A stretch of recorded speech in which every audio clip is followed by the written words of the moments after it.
Et yo les gens, c'est Snora, j'espère que vous allez bien, moi en tout cas ça va nickel et aujourd'hui on se retrouve pour deux webtoons où nos héros ont un destin vachement particulier et vous allez voir ça dès maintenant. Sur ce, je vous dis générique, bonne vidéo. WhatsApp les manoirs, on adore ça, j'en parle à mon papa, on ne lit que ça, on vit pour les manoirs, WhatsApp les manoirs. En premier webtoon, Goblin Knight avec pour genre action, arts martiaux, drame, fantasy surnaturel, on va retrouver notre héros qui s'appelle Shoichiro, qui est extrêmement complexé par son surpoids. Malgré cela, il fait tout pour le perdre avec du sport, des régimes intensifs, mais rien n'y fait, il ne perd pas un seul gramme. Un soir, alors qu'il courait une énième fois de plus, il trouve un vieil homme qui va un peu l'attaquer par surprise et l'envelopper dans une espèce de cape magique. Notre héros va se retrouver transporté dans un autre monde, le monde des démons. Un espèce d'enfer. Du coup, notre héros va apprendre qu'il est là pour se battre, pour prouver sa place légitime en tant que postulant au concours des rois des démons. Et pour ceci, il va devoir gagner un combat contre un gobelin. Et pourquoi un gobelin? Parce que notre héros est aussi un descendant des gobelins. Mais pas les vulgaires gobelins qu'on pense, c'est des gobelins vraiment plus vénères. Vous allez le voir rapidement en lisant le webtoon. En tout cas, notre héros va-t-il survivre ou pas? Va-t-il pouvoir protéger le monde d'une invasion des gobelins qui s'approche extrêmement rapidement? Je vous laisse le découvrir en lisant tout ça. Avant de passer au deuxième, comme d'habitude, je vous rappelle, n'hésitez pas à vous abonner, ça soutient la chaîne.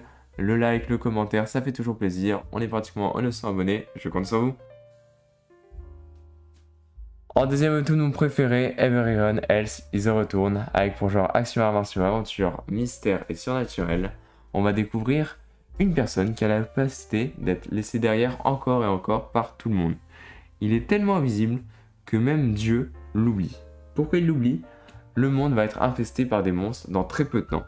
Du coup, Dieu, dans sa grande bonté, décide d'envoyer tous les humains dans un autre monde, temporairement, pour qu'ils apprennent le maniement de la magie. Malheureusement, notre héros est tellement discret, invisible, que Dieu lui-même l'a oublié. Du coup, une fois qu'il a remarqué cette erreur, Dieu va quand même envoyer un ange pour veiller sur notre héros. L'ange apprend à notre héros qu'il a alors 10 ans pour parfaire ses arts, le temps que l'humanité apprenne la magie. Pendant ce temps, le temps est figé. Pendant 10 ans, notre héros va alors développer sa force physique, connaissances, etc. Mais ils vont rapidement remarquer que le temps ne se déroule pas de la même façon là où il est et dans l'autre monde.